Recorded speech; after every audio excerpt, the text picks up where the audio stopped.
আসসালামু আলাইকুম। Friday fun থেকে তমা আপনাদের সাথে আছি। আজকে দেখাবো আম্মুর হাতের সবুজ ঢেঁড়স ভাজি রান্না। শুরুতেই দেখিয়ে দিচ্ছি কি লাগবে। রসুন, কাঁচামরিচ, পেঁয়াজ আর ঢেঁড়স চিকন করে কাটা।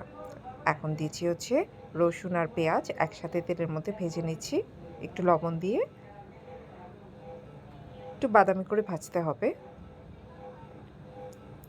বাদামি করে ভাজা হয়ে গেলে আমরা এটার মধ্যে ঢেঁড়স ঢেলে দিব।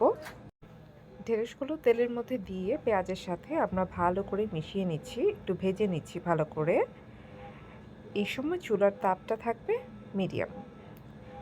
তার মধ্যে কাঁচামরিচ দিয়ে দিয়েছি এবং ঢেকে দিয়েছি।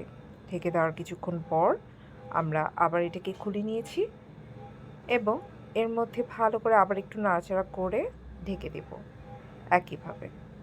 আবার কিছুক্ষণ পর ঢাকনা সরিয়ে দেখবো এটা আস্তে আস্তে সিদ্ধ হয়ে আসছে।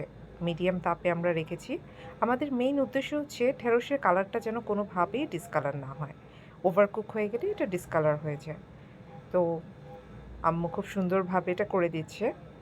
তার কিছুক্ষণ পর আমরা ঢাকনাটা একদম পার্মানেন্টলি সরিয়ে দিব। আর তখন এটা খোলা রেখেই আমরা জাস্ট ভেজে ভেজে এটার ভেতরে যে ময়েশ্চারাইজারটুকু আছে সেটা শুকিয়ে নেব। এই সময়েও চুলার ফ্লেমটা মিডিয়ামই থাকবে। দেখুন সবুজ কালারটা কিন্তু একদম আগের মতোই আছে।